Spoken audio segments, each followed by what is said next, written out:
Hello and welcome back once again, everyone. Thank you for joining us for this episode of SALT.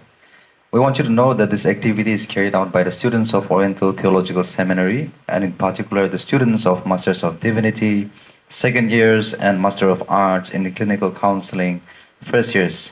This is a part of our class project, and therefore, kindly note that this video is strictly for educational and awareness purposes. In this episode of SALT, we will be having a discussion on alcohol related problems. According to a report submitted in the Morong Express, about 31% of men between the age of 15 and 49 in Nagaland consumes alcohol. So that's about 1 out of every 3 men. And that's already higher than the national average of 22.4%.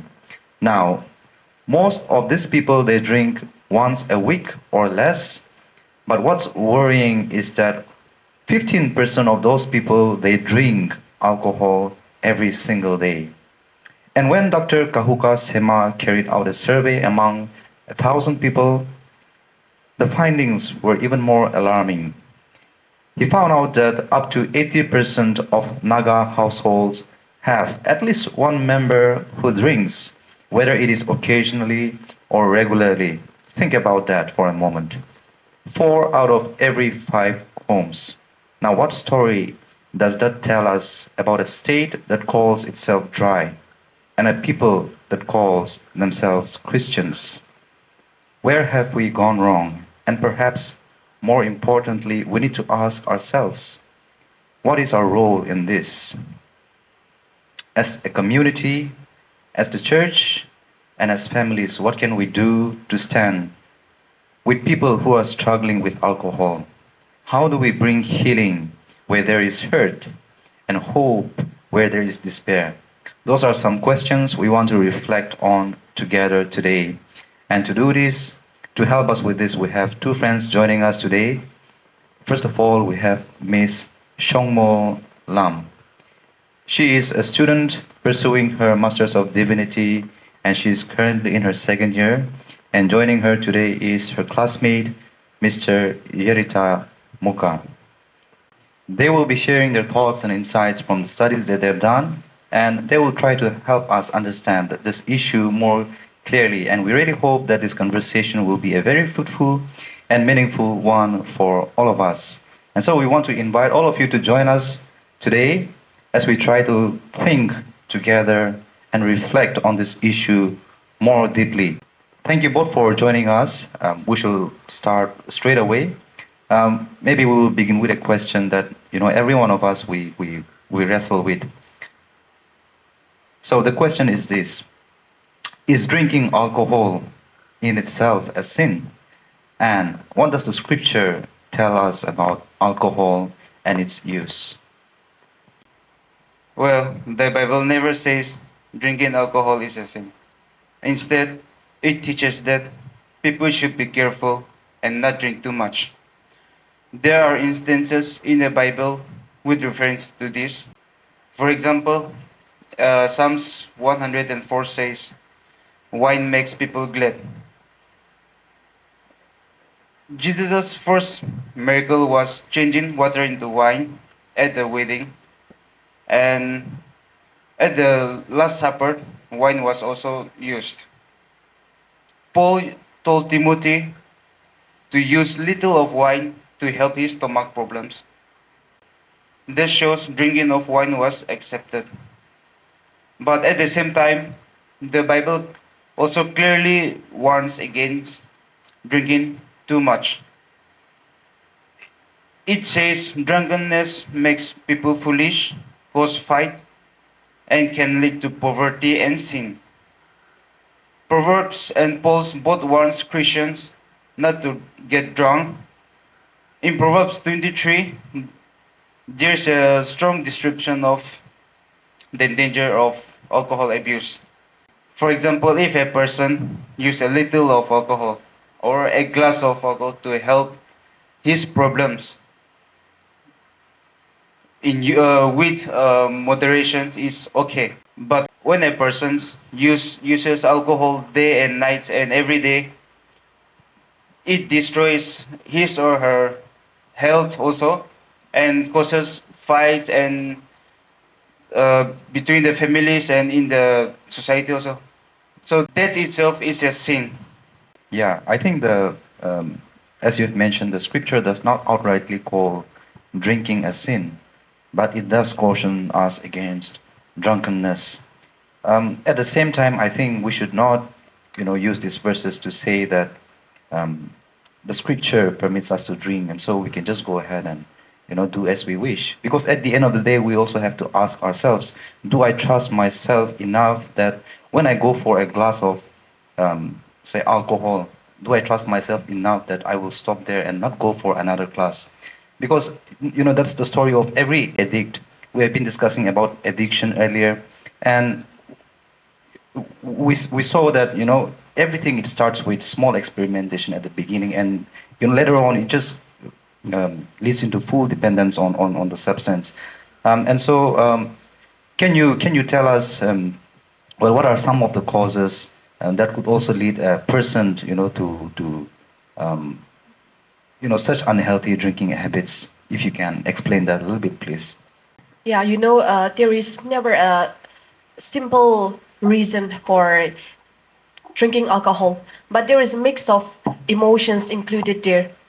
For some, it does run in the family. For example, if the father is an alcoholic, there is a higher tendency that the child might also follow the same pattern. Although he might say that I will never be like my father, that itself pulls stronger than your will.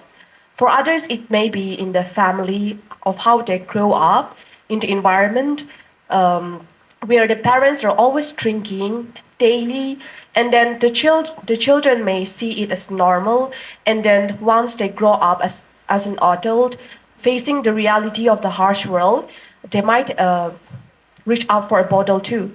And then for some includes peer pressures, where we know how it goes when friends says that, it's okay, just have a sip, just take one shot. If you're a man, come on. Or like if you're a woman, just one shot won't make you drunk.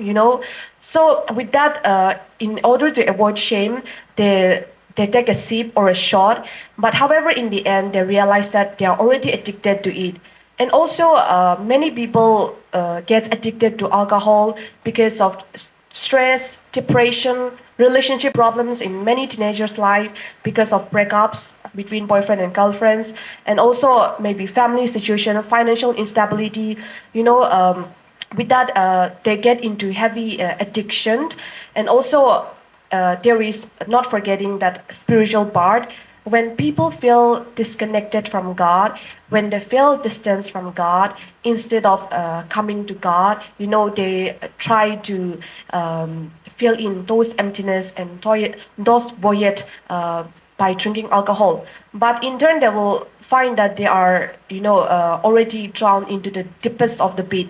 And also, we also see in many of the single parents or like widows, probably they might not want to drink at all, but in order to numb this loneliness. So these are some of the causes that I would like to mention. The list may go on, but I would like to mention all this. Yeah, thank you so much for that very clear explanation. Like you have said, yeah, there are certainly social factors, like especially when for young people, peer pressure and just to feel accepted among the group, that leads many young people to also pick up drinking, and of course, emotional and even spiritual. Thank you for that explanation. We will move on. We know that alcohol, it does not just affect the drinker, but it also affects the people around them. So, would you like to help us understand how alcohol abuse can affect people in terms of their health, in terms of family life, and even the society? Yeah, very true. It does not only affect the person who is drinking, but it affects the health, the family, the society as a whole. For health, when people get to drink a lot, their health will start to deteriorate. There will be liver damaging, immunity will fall obviously, and also eventually it might even lead to cancer and death. And then I would like to cite one example that happened in our hometown. There was one particular man in his early 30s. He was married for like 2 years, had a 6-month-old son. And then the doctors clearly warned him, all right, not to drink alcohol anymore, because if he do that, he will die. But then, despite of the warning, he did not listen, and then he started drinking again. So his death was such a tragic. You know, it was like he has asked for that. He died vomiting blood, and also they had to spend huge amount of money. So you know, this is how alcohol can be cruel to the people. When it comes to family, the first thing that you will notice is that in a family where person uses alcohol, you will find that there is no peace in the family, right? And then, for example, if the father is an alcoholic, the mother and the children will be always waiting at home, anxious. Although there may be delicious food on the table, it does not taste good because in their heart, in their mind, they are always thinking about what my husband, what my father will be doing right now. What shame are we going to face again? Or what if he gets injured? What if he has accident on the road? And what if he dies? You know, all this restlessness and there is no peace. And every day, like there is tears. And then not only that, the children starts to become angry, not only to the father, for the mother, I mean, even to the mother for not telling the husband to be a better father. So you know there is this dysfunctioning happening in the family, and also with that, the children might also, who knows, might eventually follow the same pattern that will create more problem in the family. And also another main problem is that loss of faith or trust in God. You know, questioning God in times of all this, is God not there, or why is God not answering my prayer, you know? And then with that, alcohol also causes problems in the society, you know, like many of the road accidents happens because of alcohol related problems. And also just because of one reckless driver, a life of innocence, people are also lost, you know. So these are some of the effects that cause because of alcohol related problems that I would like to mention. Thank you, Shongmo, for helping us to see, how alcohol, can have an effect on our health, and also for using that story as an illustration to show us how drinking can cause problems in the homes. In fact, I think a lot of our um, Naga homes are broken um, because of this issue, drinking. But yes, thank you once again for the very clear explanation. I think we will go to Yerita. In your paper, you mentioned about the cage questionnaire. I think that was very interesting. So, would you like to explain that to us a little bit more? How that questionnaire can be used as a tool in helping us to identify people with, unhealthy drinking habits. One of the most practical and widely used tests includes only 4 questions, or sometimes it is also known as a cage. C. Have you ever felt you should cut down your drinking? A. Have people annoyed you by criticizing your drinking? G. Have you ever felt bad or guilty about your drinking? E. Have you ever had a drink first in the morning as an eye opener to steady your nerves or get rid of a hangover? And when we ask those questions to the alcohol drinkers, I think we will find all the questions and answers yes. Because the greater the number of yes answers, the more likely a problem exists or is developing. Even if there were all no answers, alcohol abuse still might be a problem if the person encounters drinking related problems with his or her jobs, relationships, health, or the law. Thank you, Yerita. I think that was very interesting and also helpful. Just so that we can remember what you have said, so the acronym of CAGE That stands for C as in cut down. A is for annoyed. G is for guilty. And E, an eye opener, right? Okay, thank you for clarifying that. Um, we'll move on, bringing the discussion a little closer to home. We know about the NLTP Act, the Nagaland Liquor Prohibition Act. You know, this act was put into place to control alcohol use. In your opinion, how effective do you think this law has been? And do you think it has reduced the problem, or do we still see, alcohol finding its way into our homes and, into our communities? Well, in Nagaland, the use of alcohol is a big problem, even though the state has a law banning liquor since 1989, also known as the Nagaland Liquor Total Prohibition NLTP Act. But this law, we cannot say it's so effective or it's not effective. It's ongoing debates. So the purpose of this law was to reduce drinking, protect public health, and respect the church's call for moral living. However, in reality, it's totally different again. Alcohol is still easily found and available through black markets or anywhere in the shops around in and around us. Illegal smuggling and locally made liquor. Many villagers and towns residents still manage to get alcohol, whether it may be expensive branded drinks or unhealthy homemade drinks. The law has a good intentions, but if the lawmakers doesn't take this act seriously and backed by backed by strong enforcement and community actions, this act will not fully work, but instead it's increasing day by day. Yeah, thank you, Yerita, for bringing those contextual reflections and helping us to see, what the situation is like in our own place as well.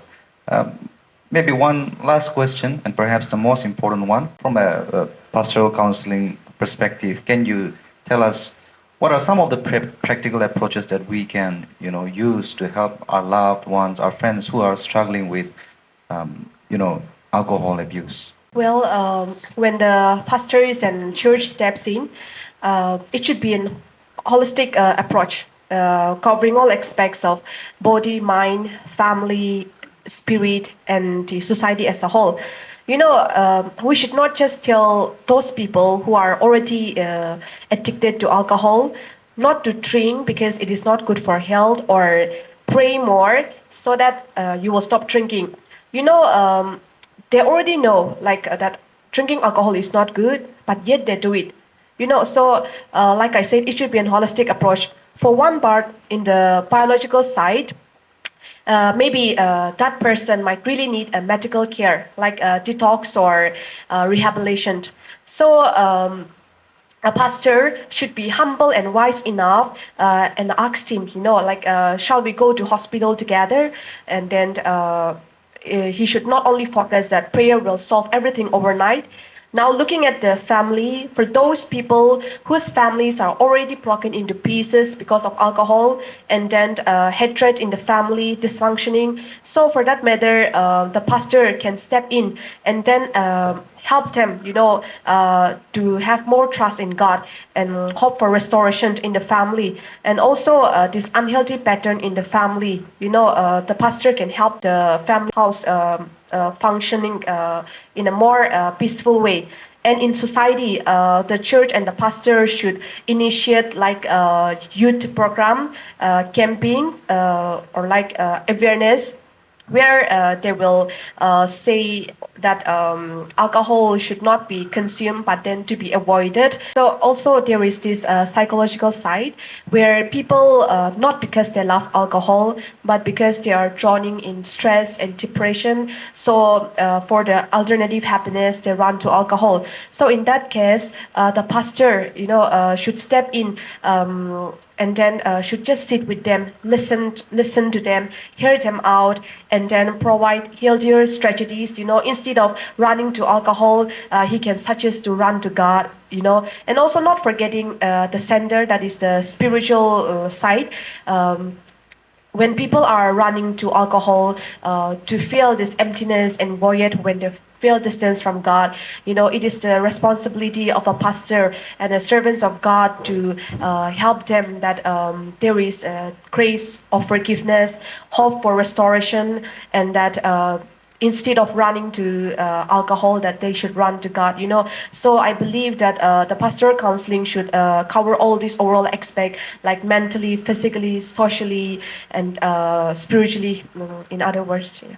Okay, thank you for sharing thoughts. And yes, definitely, it's very important that we have a very holistic approach when we try to, you know, help someone who is struggling with alcohol abuse. And what you mentioned about helping people to run to God when they are struggling instead of running to alcohol. I think that was also very beautiful.